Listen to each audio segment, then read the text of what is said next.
नमस्कार दोस्तों। आज की कहानी बेंगलुरु के एक मशहूर टेक पार्क से है, जहां दिन भर लोग कोडिंग, मीटिंग्स और डेडलाइंस में उलझे रहते हैं। वहां रात के बाद होती है कुछ ऐसी चीजें जो किसी लॉजिक या साइंस से समझ नहीं आती।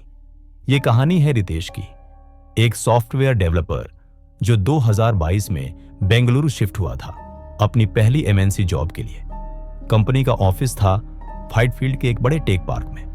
काफी मॉडर्न बिल्डिंग थी, glass walls, biometric access, rooftop cafeteria, सब कुछ था।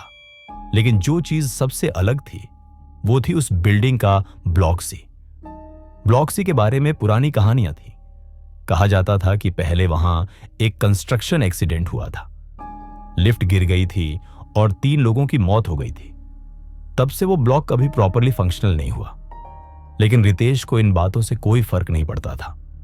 रितेश को एक इंपॉर्टेंट प्रोजेक्ट मिला था जिसका डेडलाइन था मंडे मॉर्निंग। उस दिन फ्राइडे था और रितेश ने तय किया कि वह रात भर रुककर काम करेगा ताकि वीकेंड पर फ्री हो जाए। रात के 11 बजे तक सारे कलीग्स चले गए, सिर्फ वो रह गया। ऑफिस में एक अजीब सा सन्नाटा था। लाइट्स डिम थी, सिर्फ ब्लॉक ए और बी में मोशन सेंसर की वजह से कभी कभी लाइट्स ऑन हो जाती थी। लेकिन रितेश ब्लॉक सी के 5वें फ्लोर पर था। वहां सब कुछ मैन्युअली कंट्रोल होता था। वो हेडफोन्स लगाकर कोडिंग में बिजी था जब उसने एक हल्की सी आवाज सुनी, टिक टिक टिक। उसने हेडफोन्स उतारे तो आवाज रुक गई और वो फिर से काम में लग गया। 5 मिनट बाद फिर से वही आवाज, लेकिन इस बार ज्यादा स्पष्ट, टिक टिक टिक, जैसे कोई हील्स पहनकर चल रहा हो। उसने काम रोककर कॉरिडोर की तरफ देखा, कुछ नहीं। टेक पार्क में सीसीटीवी फीड एक्सेस था तो उसने कैमरा चेक किया, लेकिन उस कॉरिडोर का कैमरा ब्लैंक दिखा रहा था। सिग्नल इश्यू सोचकर रितेश ने फिर से काम शुरू किया। फिर लगभग रात के 2 बजे उसका सिस्टम हैंग हो गया। जब वो रिस्टार्ट करने गया तो उसके पीछे से एक ठंडी हवा का झोंका आया। एयर कंडीशनिंग तो बंद थी। वो हैरान हो गया। उसने सोचा कि एक कॉफी ले आए पेंट्री से। जब पेंट्री गया तो देखा कॉफी मशीन बंद थी। जैसे ही उसने वापस मुड़कर देखा, एक औरत कॉरिडोर के कोने में खड़ी थी, व्हाइट फॉर्मल ड्रेस, लेकिन उसका चेहरा दिख नहीं रहा था। बालों ने ढक रखा था। एक्सक्यूज मी, रितेश ने पूछा। कोई जवाब नहीं। अगले ही पल वो वहां से गायब हो गई। रितेश का खून फ्रिज हो गया। वो दौड़कर अपने डेस्क पर वापस आया, चीजें समेटने लगा। तभी उसके सिस्टम स्क्रीन पर एक पॉपअप आया, don't leave yet, you are not done.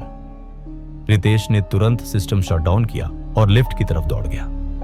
लेकिन लिफ्ट का बटन प्रेस करते ही सब फ्लोर्स की लाइट एक एक करके ब्लिंक करने लगी। ऐसा लगा जैसे लिफ्ट किसी और फ्लोर से किसी और को लेकर आ रही हो। वो सीढ़ियों की तरफ भागा। हर फ्लोर क्रॉस करते वक्त उसे ऐसा लगा जैसे कोई उसके पीछे है। पीछे मुड़कर देखता तो कुछ नहीं। जब ग्राउंड फ्लोर पर पहुंचा, उसने देखा टेक पार्क का मेन गेट लॉक था और सिक्योरिटी केबिन में भी कोई नहीं था। तभी एक स्पीकर से अनाउंसमेंट हुई, welcome to block C, you can never leave now. Ritesh ने चिल्लाकर कहा, यह कोई प्रैंक है क्या? कौन है वहां? तभी एक जोर की चीख सुनाई दी। वो चीख इंसान की नहीं थी। वो ऐसी थी जैसे किसी ने अंदर से सब कुछ तोड़ दिया हो। रितेश ने अपनी आंखें बंद की और जोर से भागता हुआ बिल्डिंग के इमरजेंसी एग्जिट से बाहर निकल गया। बाहर पहुंचकर उसने देखा कि गार्ड वहीं था जहां होना चाहिए था। उसने गार्ड से पूछा, गेट क्यों लॉक था? गार्ड ने हैरानी से कहा, लॉक? सर, गेट तो खुला ही था। आप तो अंदर थे ही नहीं। हम तो सोच रहे थे कि आप कल आएंगे। रितेश ने फोन निकाला। टाइम था 5:30 सुबह, लेकिन उसे लगा था अभी सुबह भी नहीं हुई। फिर उसने अंदर जाकर अपना सिस्टम चेक किया तो उसमें लास्ट लॉगिन दिखा रहा था, शनिवार 2:06 सुबह। उस दिन के बाद रितेश ने कभी ब्लॉक सी में पैर नहीं रखा। उस प्रोजेक्ट का काम किसी और को दे दिया गया। जब उसने एचआर से बात की तो एचआर ने कहा, आप तो लकी हो जो वहां से जिंदा लौट आए। हमने पहले ही ब्लॉक सी को परमानेंटली सील कर दिया है।